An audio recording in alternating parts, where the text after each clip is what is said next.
Danny Flexent here for Seconds Out. Delighted to be joined once again by my old friend and Hall of Fame promoter, Frank Warren. Frank, how are you? I'm okay, Dan. How are you, mate? Yeah, I'm good. How's the Good. ongoing recovery from COVID? You had us worried for a second, but it's been a little while now, so you look back to Yeah, fighting no, fit. I'm, I'm getting there. And I had my first vaccination. Was it not last Saturday? Saturday before. So I'm all good, thank you. And how long till next one? Is it 12 weeks? I'm having it in April. Okay, good. And then you won't have to worry about it ever again, which is good. I hope not. I don't want that again. That's for sure. I can imagine. Well, let's dive straight in. Bob Arum's been doing the rounds this week, as is usual for him. The older he gets, the more he seems to do, which is a good example for everyone, I suppose. But he says that Joshua Fury, I'm sure you'd put Tyson's name first, is all done bar the signing of contracts. It's all agreed, he says. Is that your reflection on proceedings? The terms are all agreed, and we're all just waiting to sign off on it. All the terms are agreed as far as need be, but obviously we've got to sort out the site fee. Other than that, I can't really sort of elaborate more than that on that. Bob says the venue could still possibly be in the UK. Obviously, Boris's announcement means fans can come back in from the middle of May. Would you say that the UK is still a kind of underdog in terms of being the venue for the first fight? I don't know at the moment. All options are open. When I say all options are open, it go where it can generate the most income. I mean, that's the really blunt and brutal answer to that. But that's what will happen. And what I should ask, because you can't elaborate on what's happening presently, but coming to this stage, all terms have been agreed, as you said. What was the biggest stumbling block to get to this point? What was the stumbling? I think the biggest stumbling block was getting everybody to park their egos up and get on with it, and trying to keep everybody to keep quiet until it's signed. Because the more stuff goes out there, the more it sometimes makes it a little difficult. But that's everybody's been pretty good, and and as I say, once it's signed and we can hopefully make an official announcement, that'd be great. And be even better once we find a home for it, which is the main thing. And Tyson himself made some comments quite recently saying, we're no further on than we were before when he spoke to ESPN, which I think there was a bit of kidology there trying to push Joshua into signing a bit quicker. But do you think those comments had an impact? Do you think that's helped it come a bit quicker? No, not really. He's got it off his chest. I mean, we've been talking for a long time now, and it's been to and fro with the agreement, going backwards and forwards. Everybody having their input and their views on various conditions and terms in the contracts, and we've got it to a stage now where it seems everybody's happy and comfortable with it. The main thing is to get the venue. COVID is obviously a big restriction at this moment in time, but it's where it takes place, and that then turns it into a reality. Fine, we signed off on it, but now we need a home for it. I guess it's frustrating for Tyson, especially in that Joshua's still been relatively active. Fury hasn't fought for a longer amount of time. We wanted to get that fight on in the UK last year. Became impossible, of course, because of circumstance. But he's chomping at the bit to get back out. Yeah, I know. I'm sure he is. He wants to fight. He's a fighting man, and we kept him fairly busy over the last few years. When you look at his early career and parts of his career when he was elsewhere, he didn't fight that regularly. And I always said he'll be a better fighter the busier he is. But unfortunately, that's not how it's turned out in the last year. He's 12 months out the ring there, isn't it? Or 13 months. And moving on from that, your next two shows are going to be on consecutive nights at the end of this month. Yeah. Before we talk about what's on the shows, just tell us what the idea was behind having consecutive nights, a Friday and a Saturday. Well, it's a couple of reasons, really. It's the end of the financial year. We had to get a couple of shows away, and we thought, let's do a nice boxing weekend. So that's how it came about. So we get all our youngsters out, and all the what we feel is our next generation of champions. Or guys we think are going to be marquee names of the future, and we thought we'd try and get as many of them out as we can on those two nights, over those two consecutive nights, and that's what we've done. What's your pick? I know there's a number of good fights on each show, but what's your pick if you had to pick a number one for action for the This, fans? I've got to be honest, they're all really good. I'm looking at the fight. One of the fights I'm really looking forward to seeing is Willie Hutchinson against Lennox Clark. I think that's the fact they've got very good records between the two of them. I think a lot of Willie. I really do think he's a top quality fighter, and I think he's one of those guys that are going places. But Lennox, I'm sure, has other ideas, and he's not a bad fighter himself. So I think we're going to get quite a competitive fight between those two. And a number of kind of British and Commonwealth title fights across the two shows as well, kind of reaffirming the authority of those prestigious titles. Yeah, there's some really good fights on there, and as I say, it's a really good competitive 2 nights of boxing. I mean, real good fights for the fans, and it's real good quality, real good domestic fighters. So they're all, the winners have come through and set themselves up. They moved their careers on further, and hopefully, when this COVID situation ends, they'll be in a position where they can capitalise because they've had exposure. Some of these fellas may not have got the exposure that we'd like them to have, but because of COVID, some of them have been quite lucky to get some good TV slots. Zach Parker, WBO number 1 super middleweight, he makes his debut for Queensbury Frank Warren on one of those shows. You signed him and Callum Johnson in quite close proximity, or at least announced the signings quite closely. Were you making a statement? Was that by design? No, not really. It just happened like that. Been talking to Callum was with us originally when he turned pro, when he was with Naz, when Nassim Hamid managed him. But Joe Gallagher got in touch and we spoke, and then we spoke again. We had, obviously, because we couldn't meet up because of the COVID, and we at the end they agreed on a deal, and we're delighted that he's back on board. He's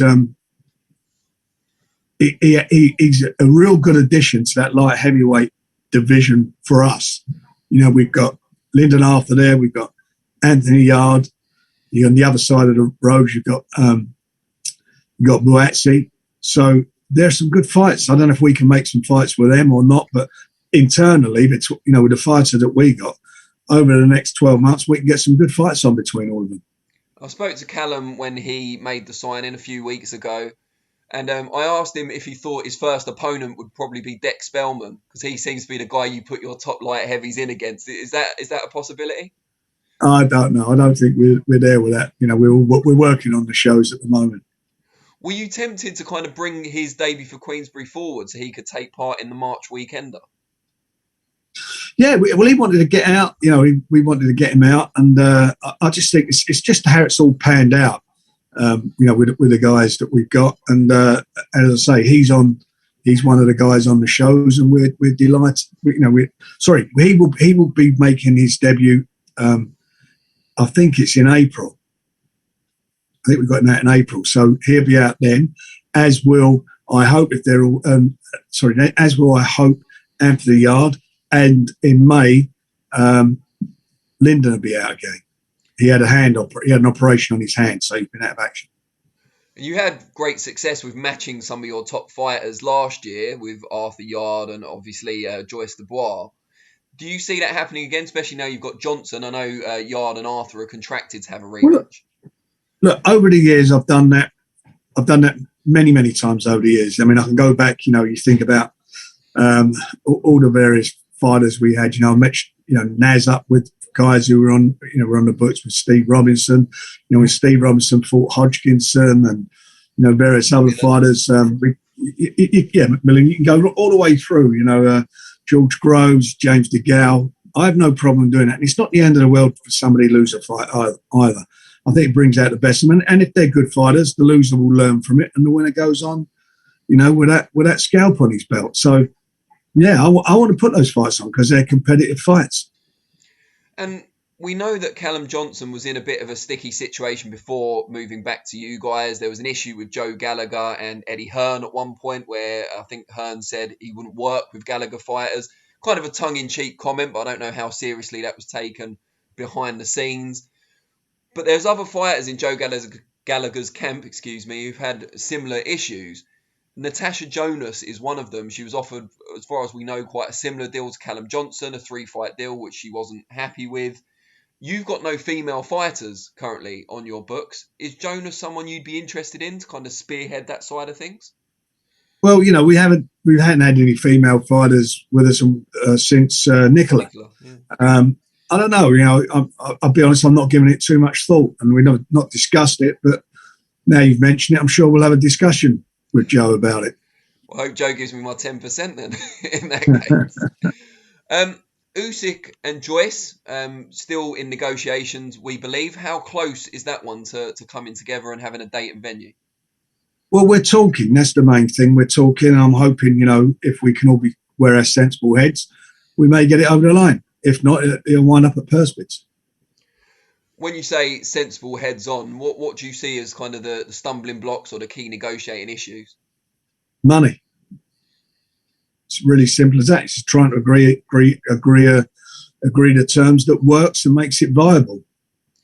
And is it likely to be on BT rather than Sky? Or is that kind of a sticking point at all? No, be on BT.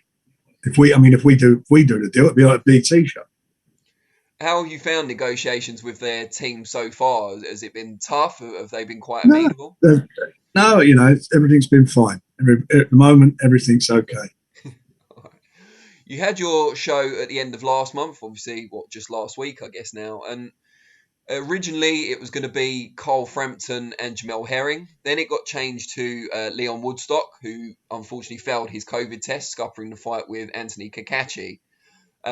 Still a good show, still an entertaining show, and full credit to BT Sport for going ahead with it and showcasing your young talent.